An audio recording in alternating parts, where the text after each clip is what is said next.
Power Rangers SPD está completando 20 anos na data de lançamento desse vídeo, ou seja, no ano de 2025. E o produtor da temporada, o Greg Aronowitz, ele começou um desafio em janeiro de 2025, que vai até o final do ano postando uma curiosidade por dia envolvendo a temporada. A gente já fez alguns vídeos, vou deixar o card aqui em cima compilando as curiosidades mais interessantes e que a gente não conhece, trazendo aqui para o canal, e hoje mais algumas. Eu tô gostando muito desse material que ele tá trazendo pra gente, porque traz uma parte de bastidores, não só de SPD, mas também de Power Rangers como um todo. Muita coisa a gente acabou descobrindo por conta do Greg, e eu espero que ele continue compartilhando esse tipo de material conosco, porque pra mim nunca é demais. É muito legal saber essa parte de making off que envolve a nossa franquia favorita.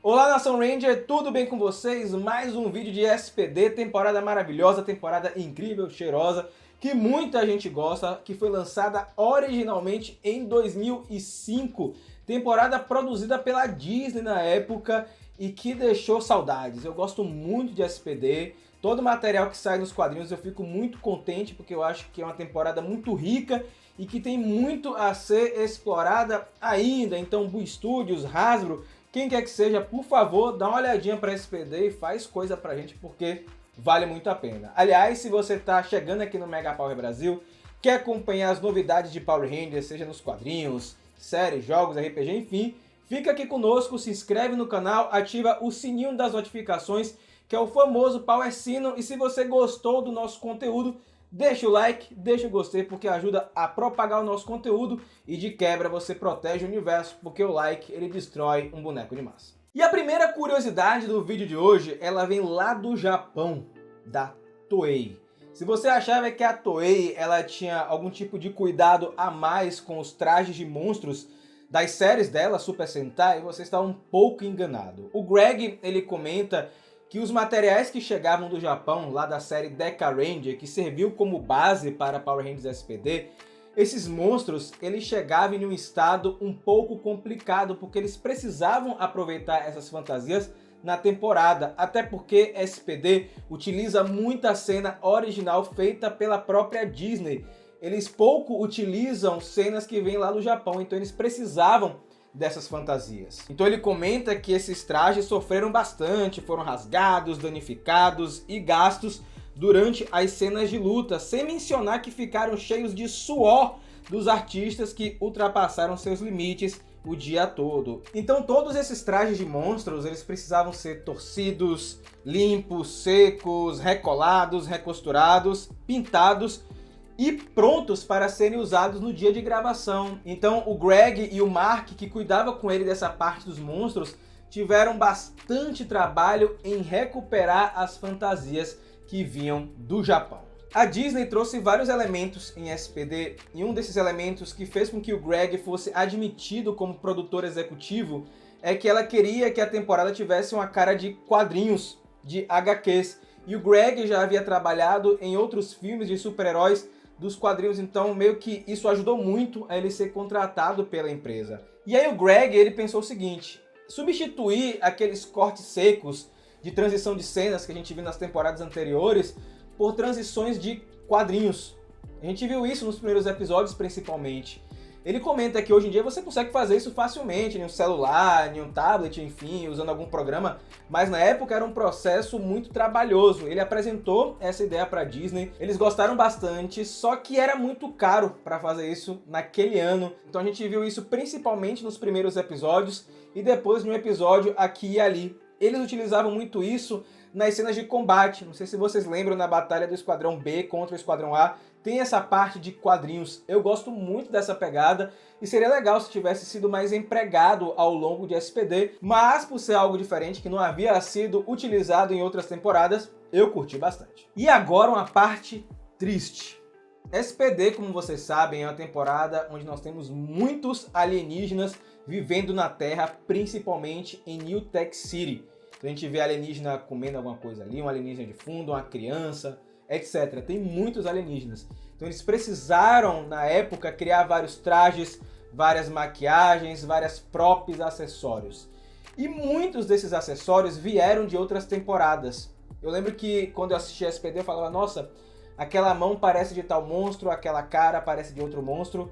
E faz todo sentido, porque a Disney, ela herdou o armazém da Saban, o galpão, onde eles guardaram tudo das temporadas anteriores, trajes dos heróis, dos monstros, armas, acessórios, etc. Então, a Disney tinha tudo isso em mãos. E aí vem a parte triste, porque eles não conseguiam transportar todos esses monstros para a Nova Zelândia, para utilizar na temporada. Então, o Greg e sua equipe tiveram que literalmente cortar, destruir várias fantasias. Então, uma mão era de um monstro, o peitoral de outro, a cabeça. Então, eles fizeram meio que um emaranhado de coisas e acabaram destruindo várias fantasias.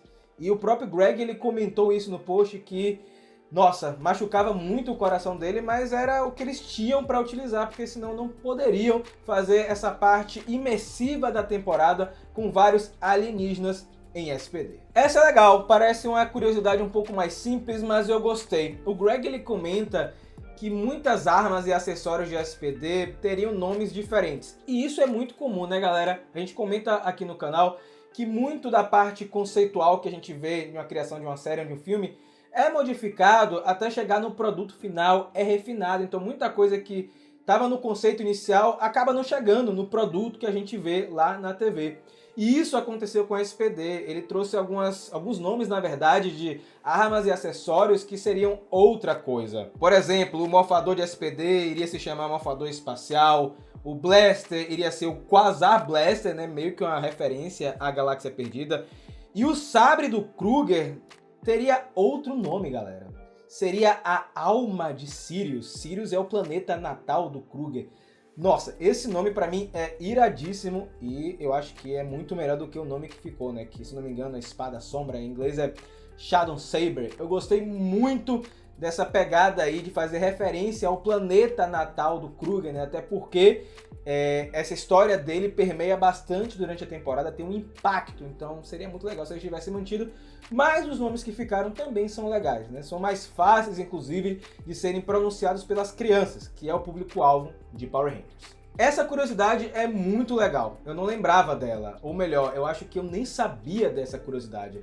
O Greg, ele comentou que SPD foi gravado durante o período que Deca Ranger estava em exibição no Japão. Então a Toei e a Disney estavam conversando o tempo inteiro, vendo o que funcionava lá no Japão, trazendo para os Estados Unidos, provando pra gente que muito do que era pensado no Super Sentai já era feito para ser exportado para o mercado fora do Japão. Então eles estavam com essa conversa o tempo inteiro. E também, por conta de Deca Ranger estar sendo exibido durante o mesmo período que a SPD estava sendo gravado, eles tiveram que esperar muitas coisas acontecerem por lá para depois repetir lá em Power Rangers. Ele comenta que eles não sabiam quem seria o sexto Ranger, não sabiam do modo SWAT e nem mesmo que o Kruger iria virar um Power Ranger. Aliás, ele achava que o Kruger ele teria um capacete em formato de focinho e não um capacete igual aos outros Rangers, né? Uma grande incógnita dentro do universo tanto de Power Rangers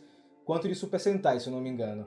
E ele também mostra em um dos documentos que a Toei enviou para ele que na época eles nem sabiam como seria o modo SWAT, não tinha uma arte ainda definida para o Power Up de SPD. Então é muito legal ver que tanto o Japão quanto lá Nova Zelândia, Estados Unidos, conversavam o tempo inteiro para trazer um material legal pra gente. E por fim, como eu disse para vocês, muita coisa ficou no meio do caminho, foi descartado. Personagens, cenários, elementos da história e também acessórios, armas que os Rangers iriam utilizar, como essa que está aparecendo na tela. Essa arte conceitual que vocês estão vendo aí na tela foi desenvolvida pela Plex. Era uma arma de brinquedo. A Plex, para quem não sabe, é uma equipe de design japonesa que faz essa ponte entre Japão e o mercado americano. E o Greg ele comenta que muitos desses desenhos nem chegavam a ganhar vida, não viravam nem acessórios para a temporada, nem brinquedos. Principalmente porque o custo para fazer um brinquedo era muito caro, então acabava sendo descartado. E ele comenta que tem vários desses desenhos guardados, várias artes conceituais que nunca chegaram a ganhar vida. E eu gostaria muito que ele postasse isso no Instagram, nas redes sociais, até para a gente ter acesso a esse material e quem sabe a Boom Studios pescar um aqui e ali para utilizar nos quadrinhos, né? Dando vida àquilo que não foi ao ar em 2005. Mas aí, gostou do vídeo de hoje? Comenta aqui com a hashtag Squad do Poder, qual foi sua curiosidade favorita. Iremos, obviamente, trazer mais à medida que ele vai postando. Espero que tenha material até o final do ano de 2025. Tá muito legal toda essa parte de curiosidades comemorando os 20 anos de SPD. Se você ficou até o final do vídeo, não esquece de seguir o Mega Power Brasil nas redes sociais. E calma, não vai embora ainda, tenho 3 recados para você que quer apoiar o Mega Power Brasil, além de um like, além de um comentário, além de um compartilhamento, a ajudar o nosso Megazord a ficar cada vez mais forte. Tem 3 formas. A primeira delas é esse QR Code que está aparecendo aqui em cima, que é um Megapix, onde você envia o valor que você quiser. Aqui no YouTube tem o Seja Membro, aqui embaixo um valor fixo que você contribui todo mês. Se você quer um valor personalizado que couber em seu bolso, tem o apoia.se/megapowerbrasil. E fazendo isso, você contribui para o crescimento do nosso projeto, porque o Mega Power é o meu trabalho da Ana, a gente vive literalmente do canal, certo? Então você vê o que fica aí no seu coração, que cabe aí para você. Então fazendo isso, você vira parte do nosso seleto grupo de cadetes da SPD, como Rafael de Paula, Carlos Alberto Petroni, Alan de Gama, Antonino Rodrigo Matos e toda essa galera mó fenomenal que está aparecendo aqui na tela. Gente, nos vemos muito em breve e que o poder o proteja.